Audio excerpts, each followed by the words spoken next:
Good morning. Carol and I have quite a story for you. And if you're under 50, you can go on to somebody else's YouTube because it's about a colonoscopy.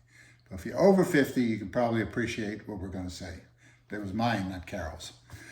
So I did the prep the day before and, eat the Jello and drink all the stuff and, the usual thing. And by the time I think I had a 7:30 I had an 8:30 appointment. So I can deal with that. I can starve myself until 9:30 or 10 o'clock. So I said, this is no big problem. So we get in the car and drive up to the other side of the Villages. And as we're pulling into the parking lot, Carol said, Oh my gosh, there's an ambulance coming in here. And oh, by the way, this is a new doctor that we've never been to before because our doctor retired.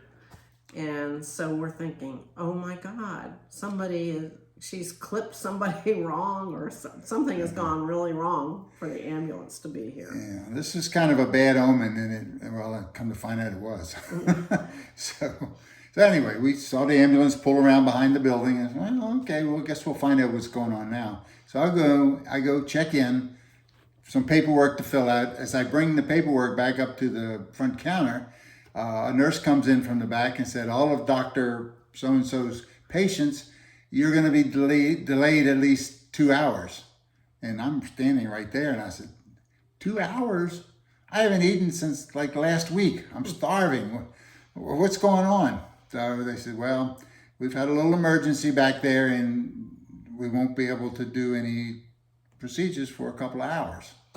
But didn't say too much more than that. But we saw the ambulance, so we knew something was going on. So I said, okay. So I bit the bullet and said, well, I guess I can last 2 more hours. So we had some errands to run around town, and we did those, and we used up most of that 2 hours.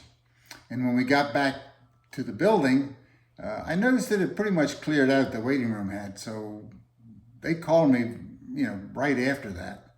And I said, come on back, we're ready for you.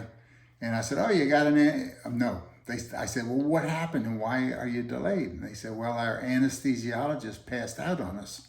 And that's what we saw the ambulance. They had come to pick him or her up and take her to the hospital. So they said, well, we're waiting for another anesthesiologist, but they haven't come in yet. We can do this prep, but you're going to be awake. Going to be awake?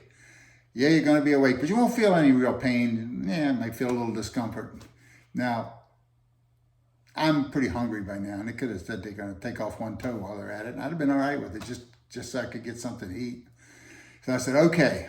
So I'm on the table thing, and you can imagine all the prep stuff that goes on.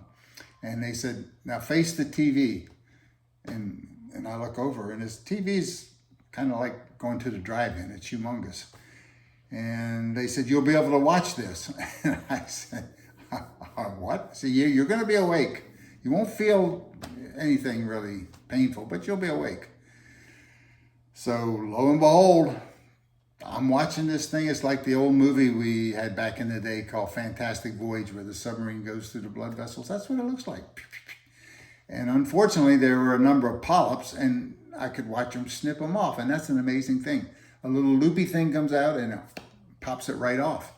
And then loopy out, pops it back off. A couple times they were a little bit off, and I heard the doctor say a little to the right, a little to the left. And I'm thinking, there can't be a lot of room in there to maneuver. How can you be far off? But what do I know? I'm just doped up and looking at this humongous screen.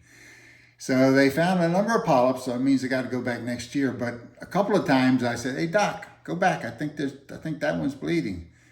I didn't get a response from that, but later on when I said, hey, doc, this was kind of fun. Can we do it this way next year? Because I got to go back next year. And she said, no, you're going to be out next year. I don't think she liked the backseat driver. Yeah, I think not. But I'm pretty sure she didn't. So anyway, that was kind of the experience. But the drug they gave me, since there was not an anesthesiologist, they had a nurse that could administer this numbing drug, whatever it is. But one of the things in it was fentanyl. And I said, Doc, I don't think I want to get involved with fentanyl. And she said, well, this is okay this way. Just don't get it from the guy on the corner. I said, well, okay. I guess I feel better. I'm not sure. So anyway, that's the story of the colonoscopy. So if you ever want to relive Fantastic Voyage, tell the doctor not to put you out when they do the colonoscopy. But everything seems to be fine, so onward we go to the next doctor's appointment or whatever's going to be in our future. Hope you enjoyed it. Bye-bye.